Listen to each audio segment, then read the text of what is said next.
Did you know that one of the most well-known stories in the King James Bible might be a misunderstanding? For centuries, everyone thinks that God created Eve from Adam's rib. But what if the first ever Bible tells a different story? That may give us second thought of how we view creation. Today we will look at the world's first biblical text, the Ethiopian Bible, that was before the King James biblical text, and give the original creation of Eve. The Ethiopian Bible is more than 1500 years old, so it was around when there was still a Roman Empire.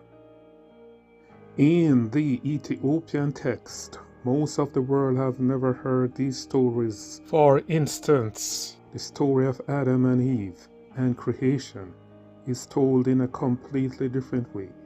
It is told in a way that will follow the pattern of how God makes things in a divine way. For instance, Eve was not created from AdamRib, as we were told in the Western Christian biblical text, but Eve was created from divine light, as it is written in the Ethiopian biblical text, one of the greatest mysteries in religious studies, and the nature of sin. So we will look at the Ethiopian biblical description of the creation of Adam and Eve, the revelation of the Garden of Eden, and the fall of man. But this is not only about religion, but it is how an ancient text from a far, far land that stand alone in the religious circles can change the way how we see ourselves and our place in the universe. Let us unfold the mystery that was buried for millennia. According to the Ethiopian text that stands alone, the first human created was not from ordinary dust, but from a special kind of earth that was taken from the four corners of the universe. The Ethiopian Bible was written around 1500 years ago in an old-fashioned language known as the Ge'ez. If you wonder a clever idea at what that was, it is a time when ancient Rome, or what we know as the Roman Empire, was still around. You might have heard that the ancient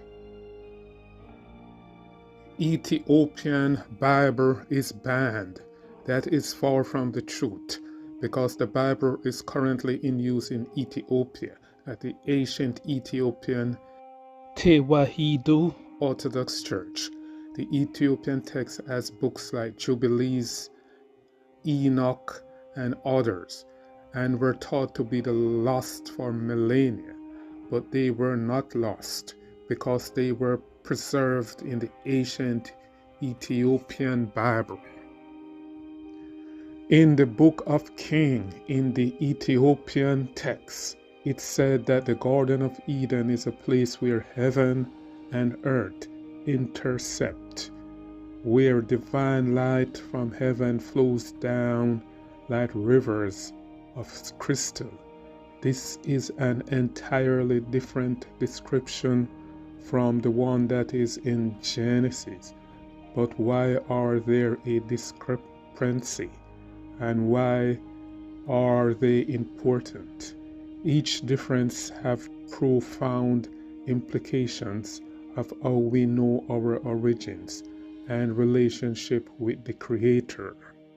This is just one of the shocking revelations this ancient text and one of the first version of the Christian Bible put forward about the origins of humanity. In the book Kebra Nagast, chapter 3, verse 12 to 14, it said, "The Creator sent angels to the four corners of the universe, the east where the sun rises, the west where the sun sets, glows the north of ice, and the south of warmth. From each place they gathered sacred earth and bring to the Creator, moistured with the condensation of heaven, and the purity with the light of the stars." This showed the hands-on preparation of making the first and only human. A totally different creation from the horrid description in Genesis. But what is truly divine is the way of breathing life into Adam. In the book of Kufale, chapter 20 to 27 says, "When Adam's anatomy was complete, the Creator did not give the ordinary breath of life. Instead, he placed within Adam a divine spark, a piece of God's own divine spirit. The sparks reflect in Adam's eyes, making them as clear as crystal, that enables him to see even the invisible. Another unique detail is found in the book of Enoch, chapter 12, verse 4 to 8. "And when Adam opened his eyes for the first time, the light from his eyes were so powerful that it illuminated the entire garden. The angels had to take cover from its powerful light because it carries the same radiance from the light that dwells from the Creator." These revelations give a clear concept of the divine nature within humans. The fact that Adam was created from the earth of all four corners of the universe suggested that it was a holistic creation of humans taken from the elements in nature. In the book of Kebra Nagas also indicated that the Creator taught Adam the language of the angels so he could understand them, the secret of the universe. Adam was given the ability to name all things according to their true nature, for in his eyes was the light of divine understanding. So the first human language was not an ordinary system of symbols, but a wonderful tool to understand and interact with the deep nature of all things. This might be the ancient belief in the power at words and spell in many cultures. However, the story of Adam is already astonishing. The Eve story is even more startling. You might not know that Eve was not created from AdamRib. According to the book Kebra Nagas, chapter 4, verse 8 to 12, depicts that while Adam was in a deep sleep, the Creator took the purest light from the morning stars and crystallized it in the form of Eve. Her body radiates a gentle light like the moon, and her soul contains the wisdom of the angels. This gives an entirely new perspective on the gender equality in the creation story.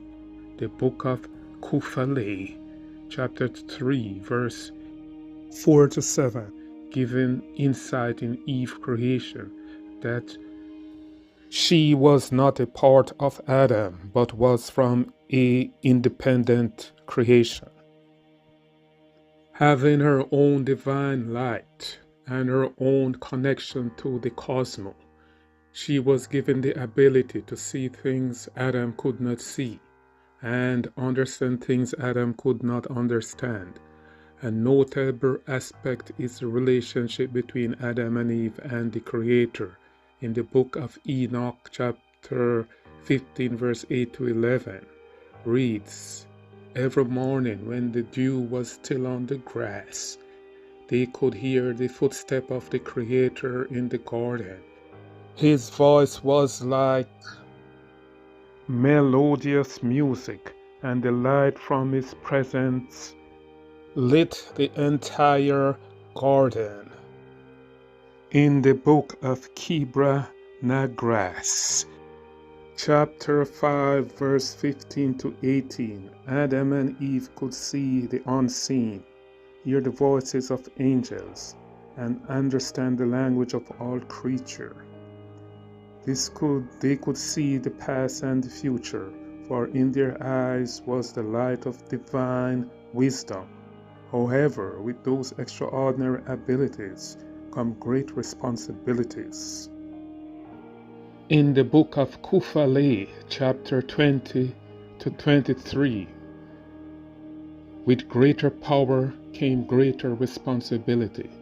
Adam and Eve were given the freedom to choose, but will face consequences if they make wrong choices, destroy the covenant between the Creator and humanity. Then this begs the question, if Adam and Eve weren't created so perfectly, what led to their fall and what led to the extraordinary abilities lost? The answer lies in the story in the Garden of Eden and the temptation, a story that in the Ethiopian Bible that stands alone on this matter and gives shocking details that is coming up in the next section. The Ethiopian Bible implies the Garden of Eden, not just a garden on earth, but is a place of significance between the material and the spiritual world. This is an astonishing revelation about humanity and its paradise. In the book of Kebra Nagast, chapter 6, verse 1 to 5, describes the Garden of Eden as a divine place set on a high mountain where the earth touched heaven. 4 crystal rivers flow from the mountain peak, carrying divine light instead of ordinary H2O. The air in the garden contains the essence of eternal life, and every breath in the garden one breathes in wisdom. But what is fascinating is how the Ethiopian Bible that stands alone describes the relationship between human and the Creator. The book of Kufale, chapter 4, verse 10 to 12, states, "Every sunset when the twilight bathed the garden in gold, the Creator would appear in the form of pure light. Adam and Eve could talk with him, learning the secret of the universe and understanding the language of all creatures. But with all this knowledge come rules and limits. In the Garden of Eden, the Ethiopian book of Enoch, chapter 16, verse 15 to 19, reveals that in the garden there were 3 sacred trees, not 2 as we were told in Genesis. First tree was the one that granted immortality. The second tree of knowledge that allow understanding of all things. And the third tree of light, the source of all divine energy. But Adam and Eve were allowed to eat from the tree of life and the tree of light, but were forbidden to go to the tree of knowledge until they achieved full spiritual maternity. This shows a profound perspective on human spirituality development, not like the Genesis version that forbid eternity, the forbidden fruit. Here, in the ancient Ethiopian Bible that stands alone, give a step-by-step plan for humanity that will help in their development.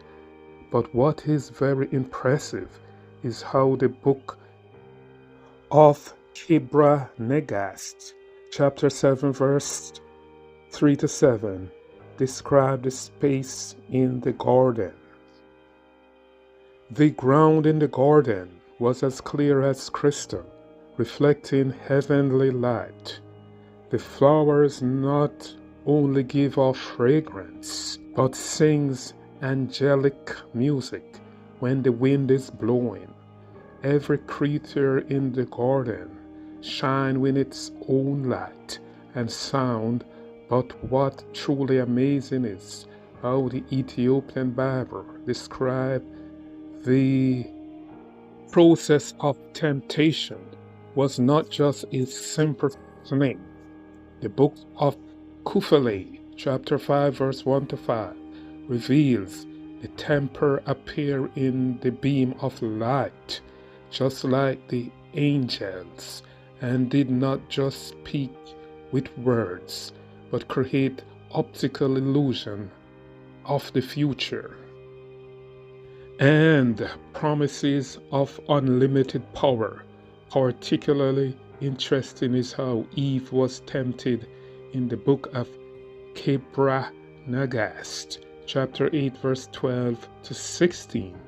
The tempter did not promise Eve knowledge, but she was told that she would have the ability to create light and life, like the Creator himself. It showed Eve vision of a world she could create where she could morph the laws of nature. A surprising detail is revealed in the book of Enoch in the Ethiopian text, chapter 1, verse 8 to 11, when Eve gave the forbidden fruit to Adam. Their crystal clear eyes began to dim, and their divine light inside them started to fade. And that was their first time they realized darkness. This is how the start of disconnect from the cosmos started, and the disconnect from the divine light.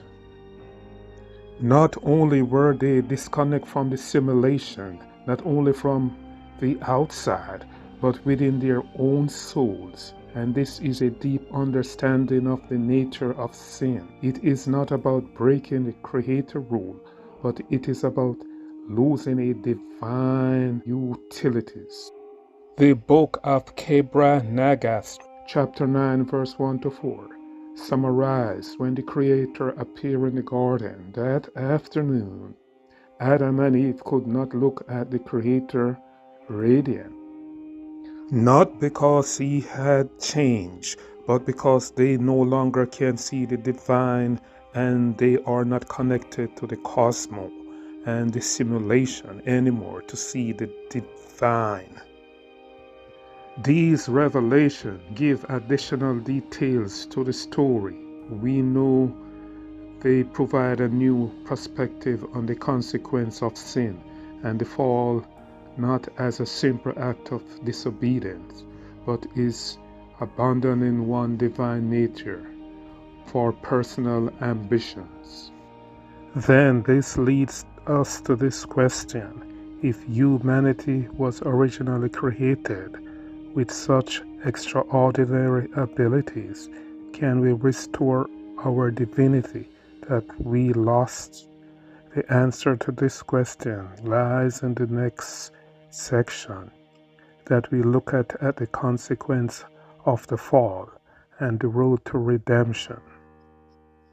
Have anyone ever wondered why in most cultures Humans always feel like they are incomplete beings, as if they have lost something important. The Ethiopian Bible, that stands alone, provides an explanation for this feeling in the book of Kebra Nagast. Chapter 10, verse 15, gives insight of the first consequence of the fall when the divine light left Adam and Eve. Not only did they become heavy and dark, but the entire nature around them changed. The flower is no longer producing angelic music. The ground was no longer clear as crystal, and the language of all creatures became foreign to them. What truly revealing is how the book of Kufale, chapter 10, verse 12, gives detail of the cosmic impact. The fall of Adam and Eve create a crater in the fabric of reality. The heavenly light could no longer freely flow down to earth.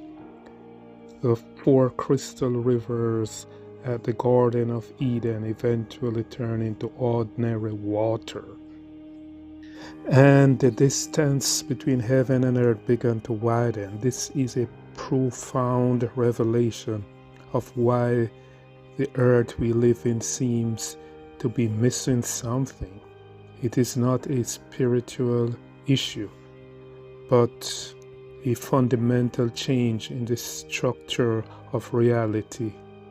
The Ethiopian book of Enoch, chapter 8, verse 15 to 19, said, before the fall, Adam and Eve could see the past, the future, and understand the language of angels, and feel the presence of the Creator in every breath.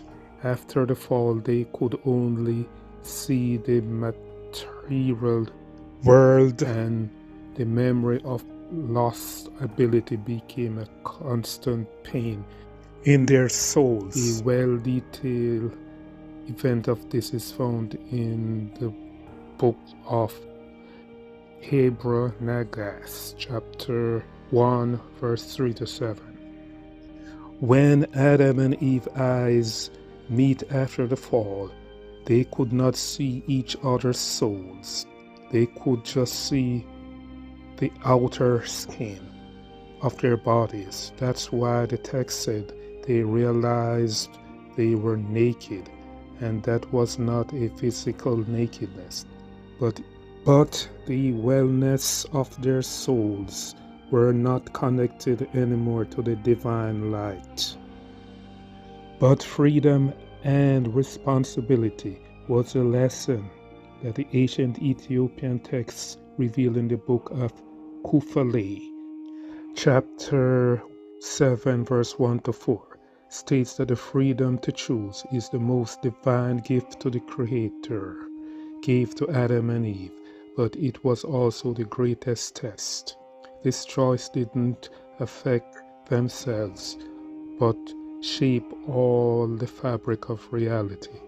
But the Ethiopian text that stands alone in revealing the truth give hints in a possible way of redemption. The Ethiopian book of Enoch, chapter 19, verse 8 to 12, states, although the divine light has dimmed, it has not totally diminished in humans. In all souls still remain a small spark, a seed of the original divine potential. This is the basis for humanity hope. In the book of Kebra Nagast, chapter 12, verse 5 to 9, goes in deep by saying, the Creator mercy is not about forgetting the consequences of the fall, but about letting humans restore what was lost. So this is suggesting that the road to redemption is not a long process for us, to reconnect with one's divine Creator.